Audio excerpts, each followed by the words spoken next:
Welcome back to Under Oath. Welcome back to Under Oath. Yep. I'm attorney Jeff Kaufman, your host. Sitting next to me is James Yan, comedian extraordinaire, huge Disney guy now. Come on, bro. I thought I was the Disney guy. We both are. I'm Disney legend. You are. I'm a Disney legend, not as an artist. You worked there. You defended Disney in court, and you still go. And I'm still the only attorney ever to wear a full Disney character costume. You did. And a closing argument. Yes. And I'm still the only comedian to wear a full Disney costume because I like it. Yeah. In bed. In bed. My girl's into Darkwing Duck. What can I tell you? She is. You go a lot now. I go quite a bit. I go probably 3 times a week. Because you do the podcast with Devin. your boy. I do Devin. the theme park comedians, man. Devin. Yeah. Devin is the most popular guy that I've ever met that almost lacks complete personality. It's unbelievable. Devin is funny because when he's on a video, when he's in front of a camera, he is He is lively. But he is off the camera. He's this is it. This is what you get. I love you, Devin. He's like, nope, that's it. What was the name of the eagle in the Muppets? Oh God, Legal Eagle? No, not Legal Eagle. He just. This is a 3.5-hour extravaganza. You have 2 minutes. America. Yeah. America. Yeah, that's my boy. But we go to Disney a lot. He's a rock star. He is a rock star. Shout out to Devin. Yeah. But yeah, you were there last night. I was. And here's the thing. We try to get these things called lightning lanes, which is just basically a fast pass. You get to skip the line for these rides and attractions that are very hard to get into. Like Guardians of the Galaxy attraction is a 3-hour wait. I know. I love the ride. And you have mixed feelings. My gag reflex comes up when you say certain rides. Yeah. Like Guardians of the Galaxy. The minute this thing took off, I realized I'm screwed. No. The minute it turned around. That was it. And you were like, wait a minute. What are we doing? Why are we turning around? Wait, hold on. I'm in a roller coaster. Why is this thing suddenly the teacups? Correct. The first turn went like this. It's any ride where you're going, don't throw up. Don't throw up. Yeah. Don't throw up. And everybody who does get sick knows that feeling where you go, and that's when you effed up. That look on your face. Oh, no. I was like, and. I'm doing Lamaze. I'm doing whatever it takes. I mean, I was crowning by the time I finished. Breathe through it. I'm having contractions. Yeah, it was bad. It was. How many times have you ridden it? 9 pounds. No, once. That's it? That's it. And you were done. You know why? You know why? Because I know better. Okay. I don't go, you know what? Maybe this time will be better. Yeah. Because you know what? God kept the food that was in my belly. He did. At least this far into my esophagus the first time. Yeah, he did. I made a deal with God. Please, God. Please, God. Please, God. Dear And you know what Heavenly happens the second Father. time? God goes, F you. Yeah. Yeah. So it'd be your fault if you went back on. Yes. Now, I just learned that I have a limit. We got on the ride today. We got a lightning lane, got on the ride. We were in the 10th row, and we having a blast, the very last seat. We got off the ride. There was a cast member. He said, hey, do you want to re-ride? You want to go again? And we thought, this is going to be great. Oh, my God. Yes. Yeah. So we get back on the ride, and I learned something. 2's my limit in a row. I felt like I couldn't pass the sobriety test because I couldn't walk straight. I had no idea what was going on after that. See, I'm the kind of guy who has to take a seat. I should have took a seat, Jeff. I took at the end of that ride, I was like going, all right, it's a 50-50 on this one. Oh. You know when you have to sit there and you go, you got your hands on your hip, you know, like you're right about to find out whether you know, you've got like a major disease. Yeah. I'm going, okay, all right, hold on. Okay. Collect my thoughts and my bowels. All right, I'm still here. I'm still here. No, I'm still here. No. Okay. I'm bringing it back down. I'm bringing it down. Food, please lower. Go back to where it was before this ride. Breathe through it. Now, somebody goes, hey, would you like to go in again? Would you like stick my foot in your ass? No. and it's cool. Yeah, it is. It's a great ride. But here's the thing. It's a great ride. It is. It's a great ride. But you know what? I'm heading to Figment. There you go. For all you don't know, there are safe rides in Disney, people. And I'm going to tell you them. Okay, as somebody who gets sick, your safe rides. Figment at Epcot is right for you. Figment. Yes. The land. Living with the land. Yes. The one with Ratatouille. No, hell no. Are you crazy? What's wrong? That thing. It spins. Oh my! It's like Cat in the Hat. I know what it is. Oh my! And he's got visuals. Jeffrey I said Kaufman. safe. I didn't say safer. It's a kid ride. They're all kids' rides. No, there's the mermaid ride. The Little Mermaid. The Little Mermaid. Nemo. Nemo, Okay. Figment. Okay. What was the last? Oh, I just covered it. Living with the Land. Okay. Okay. There used to be the Ellen ride where you just sat there Energy. and it just took you forward. They're the sleep rides. Yeah, those are the rides. Okay. You know what hard for me? Yeah, what's hard? I want you to know my limit. Okay. People mover. Aww. That's a perfect level. That's for how me. you end the night at Magic Kingdom. You get on the people mover. So parents, I'm trying to hook you up into keeping the food in your belly. Yeah, that's and those are the rides. Uh-huh. Anytime you try to push it a little bit, oh, maybe I could do the Barnstormer. Maybe I can do this. Come on. I'm telling you. Jeff. I'm telling you. I'm your lawyer. I'm telling you what you should do. If you go, well, maybe I can push it. No. Never push it. Never push it. I can't believe Maybe you. I could do this. That's where things go off the rails, people. Don't listen to Jeff. Get on the roller coaster. Roller coaster. When you get this face, Star Tours? Oh, it's only visual. I love. You don't like Star Tours? How many people come off that with a green face? Jeff, you love Star Wars. You match the outfits the rebels wear. Yeah. When you get off that, you get the green face and the green coat. I look like I can blend. You look like Yoda when you get off. You're like, yeah. The Force is not with this one. I don't know. See, James spent his whole life not going on these. Maybe God has said, okay, well, hey, listen. So now 4 years. I've been riding roller coasters for that long now, 4 years, and I love them. They're good. Okay. All right. Gotcha. So I got on twice, but that's my limit. Can't go on more than twice in a row because you will lose some things. All right, yes, you will. Let's pay our sponsor. Now, here we go. Legally screwed today. This is a good one. Okay. Now, I got rear-ended in a slow I-95 traffic, by a plumbing van whose driver admitted he was staring at his GPS. Wait, hold on. I got rear-ended by a guy who lays pipe. I walked into that, didn't I? Our producer. Okay. Damn you, Dave. Okay. Joke writes itself. It just did. Okay. Plumbing van whose driver admitted to me that he was looking at his GPS. And now his insurance company keeps calling me and they keep going, we want to wrap things up quickly. Oh, hell no. While my neck and my shoulder are starting to hurt. Nope. Are they trying to move things along before I even know how bad my injuries are? Okay. And location is Florida. Pretend you're a teenage girl and you're with a teenage boy and the boy goes, it'll be okay. No. It's not going to be That's okay. the insurance company. Okay. The insurance company is the teenage boy here. Gotcha. He's going after what he wants. Yes. Okay? He don't care about you. No. He wants to get this party started. Oh, what is this? Yes. He don't care. The insurance company don't care. Okay. Hi, this is Cindy from State ICO. And we just want to see how you're doing. Hey, how do you feel? Oh, yeah. And I know you heard the recording that said this is being recorded for business purposes. And we just want to know how you're feeling. Well, I'm suffering. Are you sure it could be worse. They got you. They got you. I got them. What's your advice, Jeff? Do you shut up? You don't say anything to those people. Got it. And you go, and here's the thing. Well, what if I have property damage and need my car fixed? I can discuss property damage, and that's all I can. I've been told by my lawyer that I'm not allowed to discuss any medical issues. Because they're trying to get you to do what exactly? To say you're not as hurt. And here's not as hurt. Well, I'm feeling better today. Oh, you're fine. That's all they need. That's all they need. That's all they need. That's all these people need. Never settle yourself, because you know what? You're going to get screwed. You get screwed every time. And you know what will happen? You go, well, Jeff, those attorneys, I hate those billboard guys. Hey, I got a billboard too. That doesn't mean I don't care. Correct. It means that my goal is to get you as much as I can to put you back to where you were before this accident happened. That's the rule. Okay?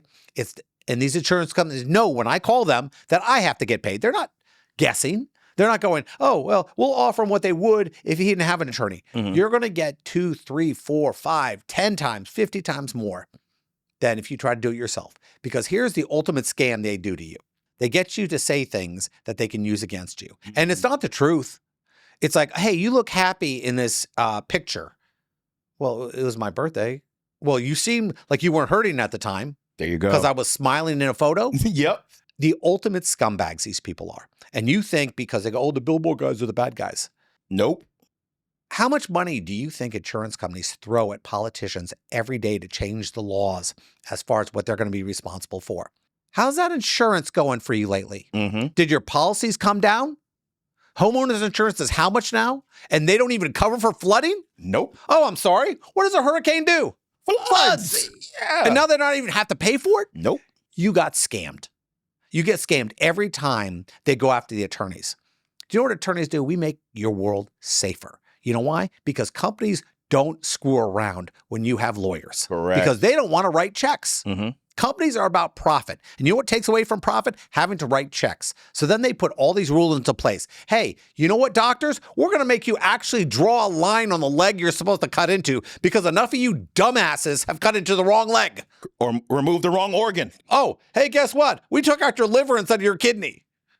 Yes. What? You got doctors who have been doing this for years, and there are great doctors in the world, but there are dumbasses too, Right. like in every other field. But the fact is this, when you're a dumbass at another field, normally you're not going to kill somebody. But when you're a dumbass doctor or you're driving, you get rear-ended, Yeah. and the guy goes, oh, well, I was on my GPS, and then they lie. He's going to lie when you get in there. In And court. and you don't have a recording of it. You can't do anything. No. That's why dash cams and stuff like that is important. If insurance company calls you and asks you how you feel, you know how I feel? I feel like not talking to you. Correct. Thank you very much. Correct. And what you're saying, I want to say this for people out there who don't know. Not only am I on this show with Jeff, but I've used Jeff before with my son, Devin. You've seen it? Yes, absolutely. And you were like, oh my God. Yeah, I had no idea. Like my son was in an accident. He got in a bad accident. The car was wrecked. And using Jeff, I got a brand new son and a car. You can swap kids out. It's easy. And I don't mean to sound, No, but you're right. I hate getting angry Yeah. over this because for years I bought it too. Mm-hmm. I bought the idea that, hey, accident attorneys, these guys are ambulance chasers. I actually had somebody say this, you're a damn ambulance chaser. I said, but I'm chasing it for you. Ding, ding, ding, ding. These people don't want to take care of you. Nope. They don't want to do right by you because they want to keep their money. Okay? So they hurt you, and now you're the bad guy. Now, this isn't dealing with, oh, these frivolous stuff where my feelings are hurt. No. We're talking about somebody who's never going to walk right again. Correct. And what is that worth to you? I know what you think your value is because you get offended and you want millions. Yeah. Imagine waking up every morning and that thing in the middle of your neck when you go, how am I going to roll over and not be in pain all day? That's what I deal with.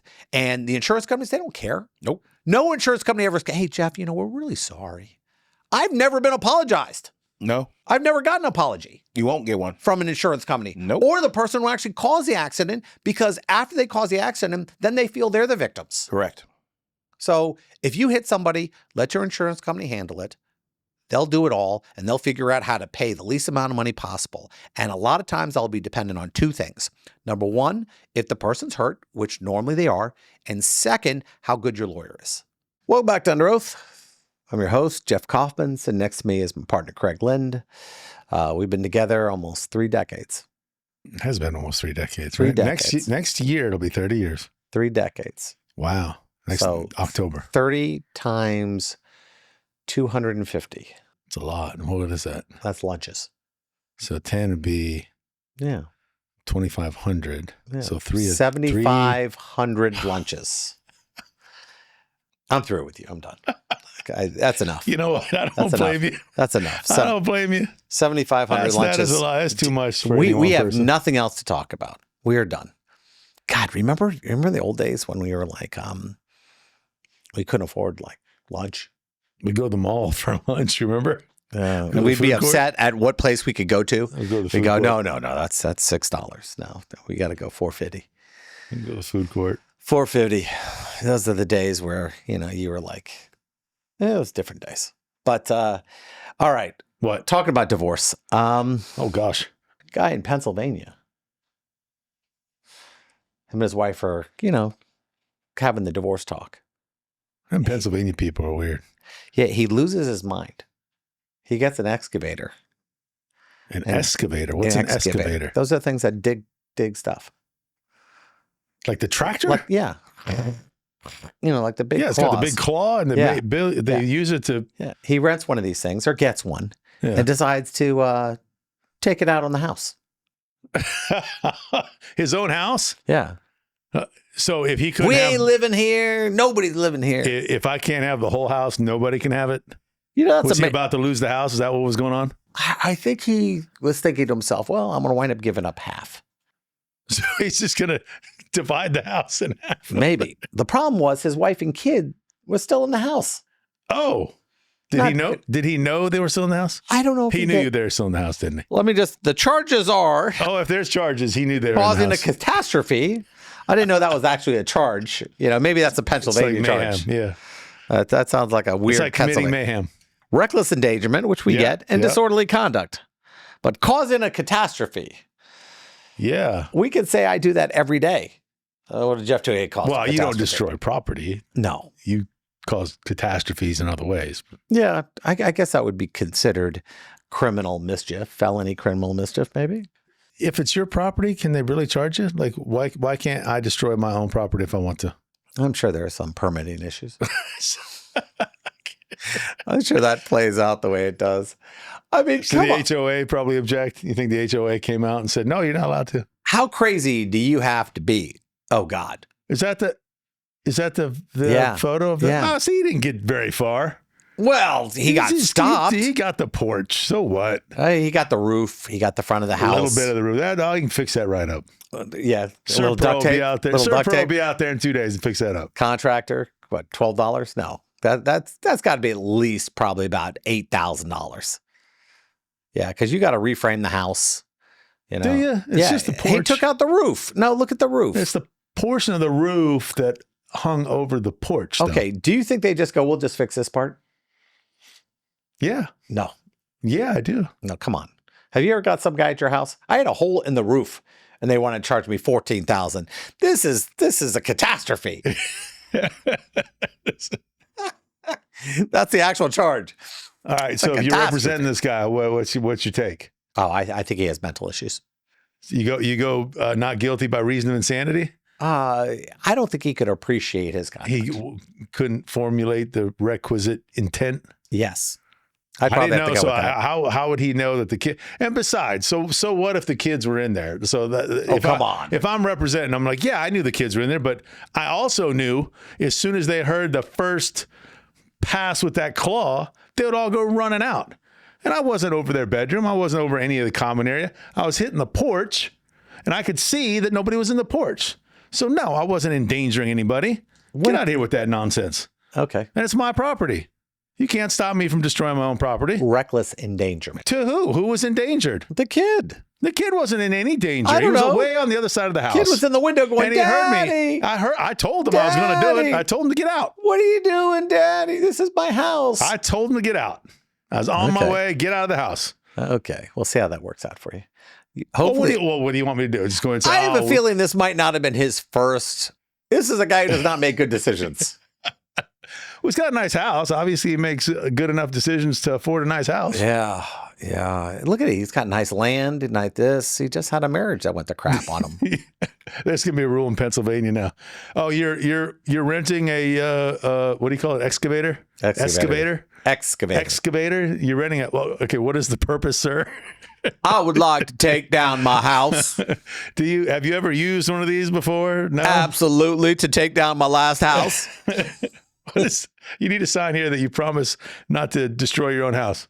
I promise to not destroy my house, but this was our house, so I decided. So if I'm representing the wife, can I sue the people that rented him the excavator? Well, if am I saying it right? It sounds weird. Excavator. EX or ES? It's not spelled that way. It's called an excavator. Now you got me doing it. You don't excavator. know, do you? Yes, it's an excavator. An excavator. All right, so if I'm representing the wife, right? What? A civil case or a criminal? Against the people that rented the machine to her husband. You knew. Hold on. If the guy, as he's renting, goes, I'm going to take this house out. This BIT is taking it all. What if he said that? I think you could say, the yes. clerk goes, yeah, he said he was going to take it. Yeah. I thought it was a little crazy, but hey, it was $375 he was letting you an know. hour. So he was letting you know what the criminal intent was. Well, he signed the waiver. He signed the waiver. See it right here. It says he signs a waiver for him, his wife, his kids. Could you imagine that all divorce? The people by blood, but he waives everybody's rights. Play this out. You're the judge of the divorce. You automatically know this dude because now he's infamous. Okay, ma'am. You're the guy that was tearing down his own house. No, yeah. we don't need any evidence. You did it. I saw the pictures. Yeah, the house is still in good shape though. Still in good shape. It looks okay. It needs a little bit. He's got a nice Porsche though. Yeah. I'll tell you what. Maybe we could get a discount on it. The damage to the house was so severe, I'm reading now, that investigators believe it has compromised the entire building's structural integrity. Now, that sounds like somebody who's trying to get paid. Hey, if you hire me for $100,000, I can go make sure the structural integrity of this house is returned to normal. Hold on. We do car accidents. We know if you get hit hard enough in the back, it screws up the whole chassis of the car. Is there chassis to houses? Yes. Like the frames? The frames. It's framed. So could you imagine him hitting it and the house goes like this? Doo, doo. For those who don't know what that sound meant, it meant the house rocks forward and back. Yeah, could you do that though with that little backhoe looks too small to do all that damage. I don't know. Look at it. Look at the hole. Look, it's not even tall enough to reach the top of the chimney. I'm under impressed with this. I was expecting a big Caterpillar. I want you to know something. That excavator did some pretty good damage for a tiny thing. A little one.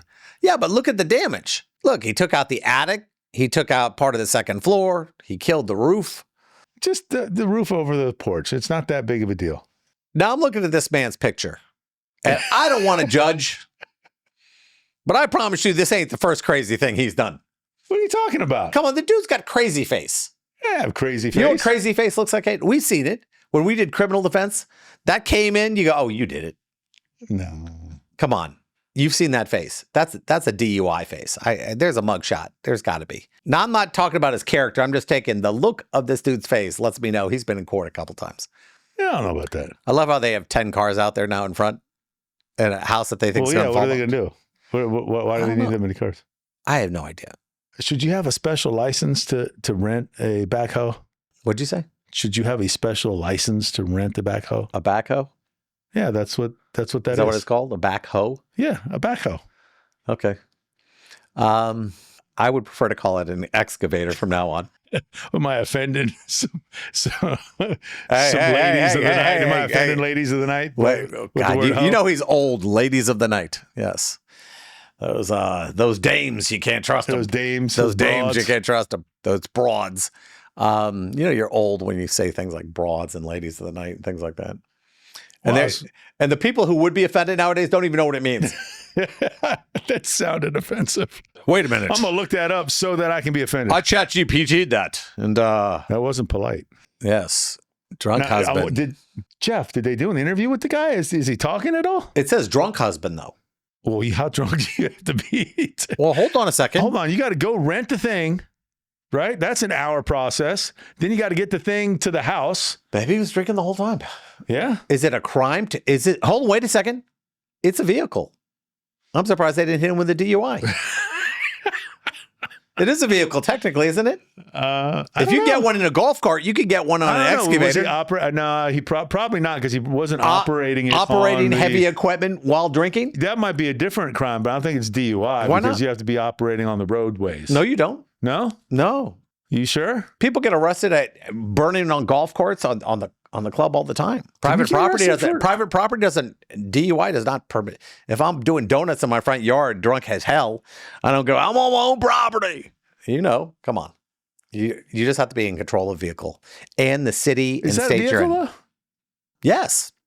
I guess it can move you. So yes. I guess it goes forward. If roller skates and a skateboard are a vehicle, I guess if you can get a DUI on a skateboard, you can get one on an excavator. A backhoe, but yeah. Why do you call it a backhoe? It's a backhoe. That's what it is. They said it's an excavator. That's just like Is backhoe the nice word for it? It's similar. It's a synonym. They're synonyms. Synonym. I love the picture he took. Is this his Facebook picture with the moose and everything? The selfie. It looks like a parrot. This dude worked really hard on that hair, though. Way high. Oh, come on. Look at that. On the top. You think he's using a filter? Well, I see wrinkles, so it's not really that good of a filter. The worst thing is there's some woman going, oh, Well, he's a good looking dude. it's a good looking dude. He's all right. Is that the look of somebody who would take out half his house? That guy is not waiting to take the dregs out at the bar. Like he's leaving before. What's the matter? Dregs? The dreg, you know what I'm talking about. The ladies at the end of the night. Why does it have to be a lady? Can a dude be a dreg? No, never. Stop it. Stop it. You can identify as But a anyway, dreg. he's not picking up the trash or not the trash. Look at this moose. Come on, that's work. That's a glamour shot. Yeah. He takes pride in his appearance. What's wrong with that? I'm just trying to Nothing figure wrong with that. I got a feeling that might be ChatGPT. You think ChatGPT just created the guy? Yes, I think you could do that. You could take a picture of yourself and you go, get me professional headshots. And it'll take your face into it. I see that a lot on Facebook. These people, they get these filters, and I always make people mad because what I say every time, I'll go under the picture and I'll say, oh, is that what you would look like if you were good looking? Why? Because it's funny to watch the Funny reaction. to you? It is funny to Okay, me. here's what I feel bad about. I was doing a Zoom call with some young guy. He was like 24, 25. He was trying to sell me on something. And he had a filter on. On the Zoom call? Yeah. You can do that? Yeah. Oh, I need to start doing that. No, you don't. Because it looked like a filter. Oh, you can tell it's a filter?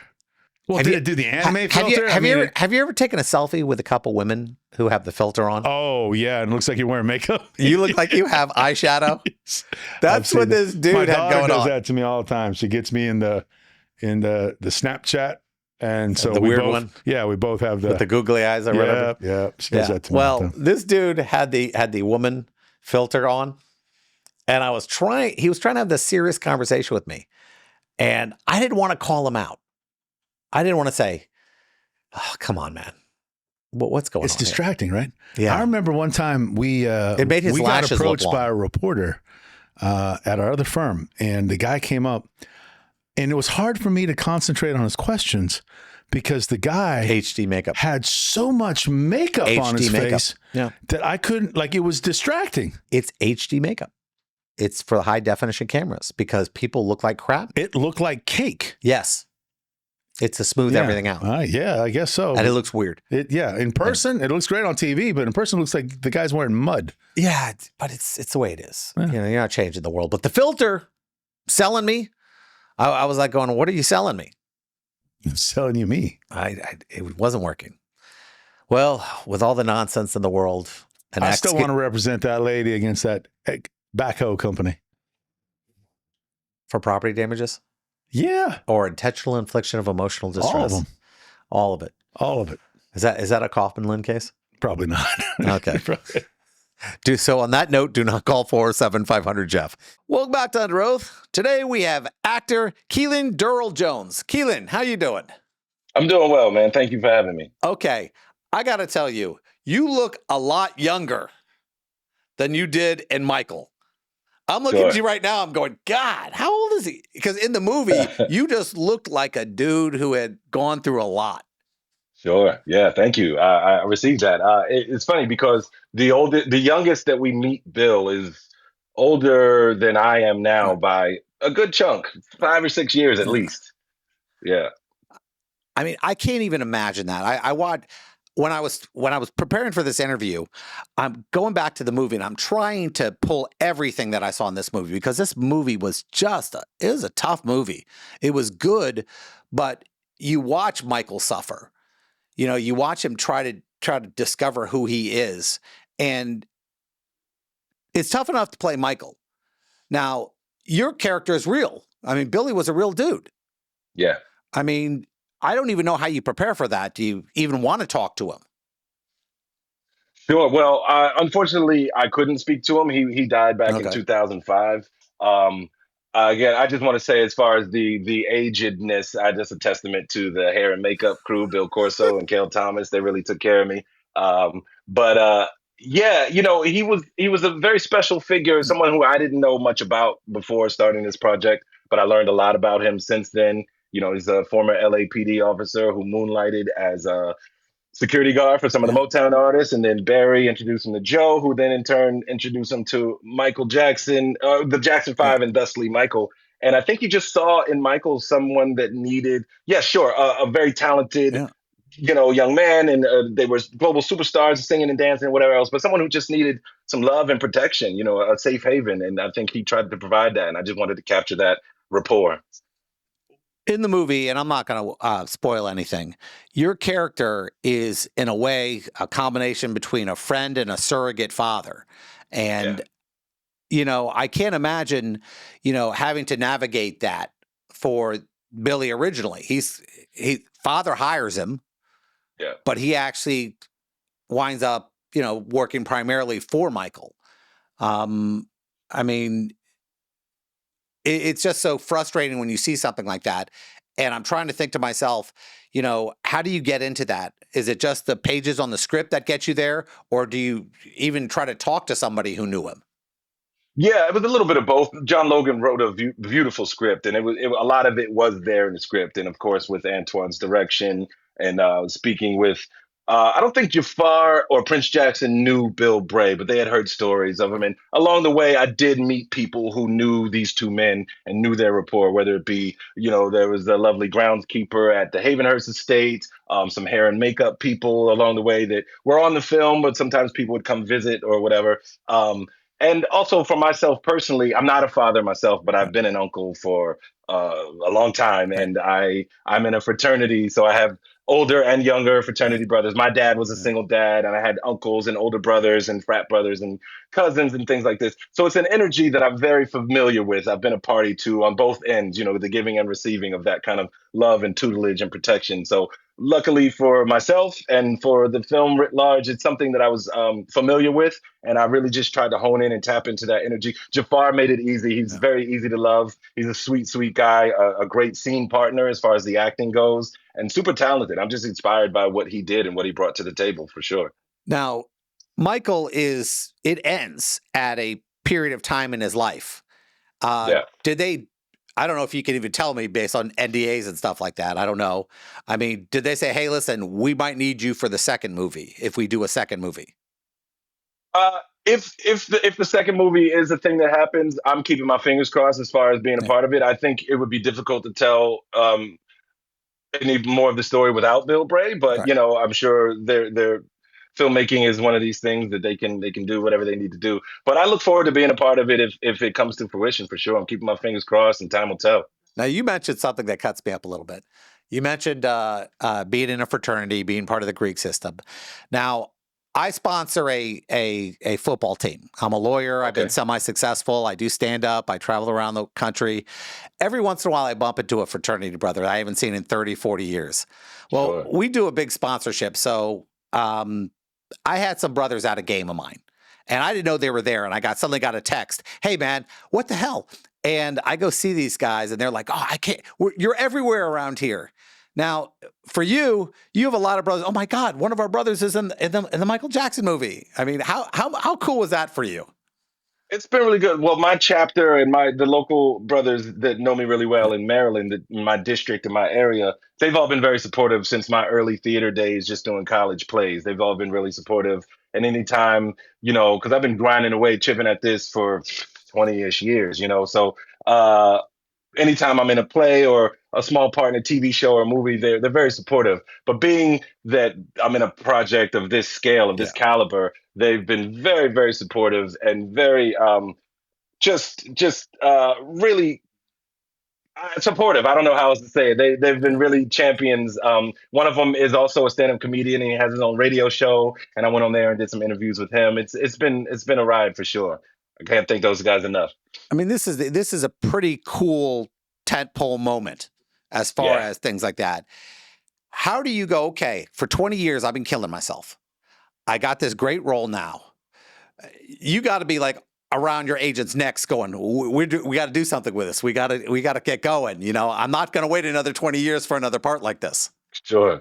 Yeah, I mean, this is such a blockbuster, like you said, a tentpole film. And my character is beloved, which is I'm really grateful for.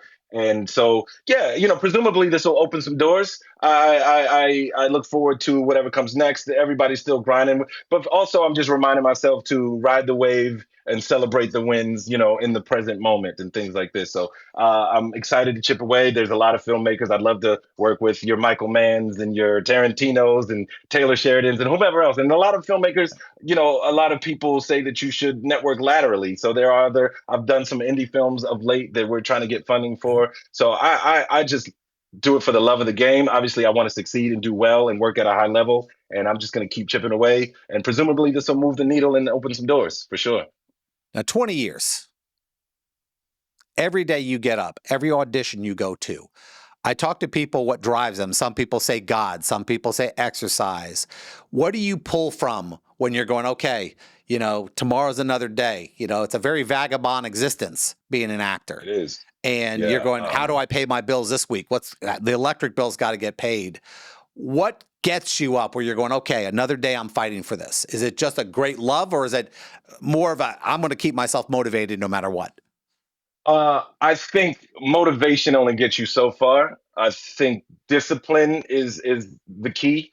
It's a numbers game. You got to keep showing up, keep chipping away. Discipline also in an industry like this where there is no structure. I'm basically freelance or a gig worker or however you want to phrase it, a contractor or whatever. And so yeah, it is. It's very fickle industry, and it's very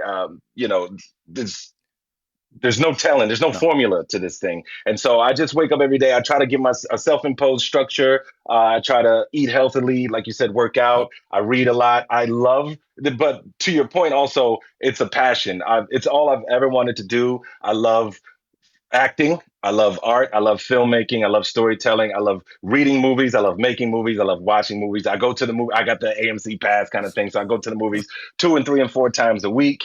I try to watch all the TV shows. I live in New York. So all of my friends are actors. So I go see plays all the time. I just went to see Proof last night on Broadway. Well, that's nice.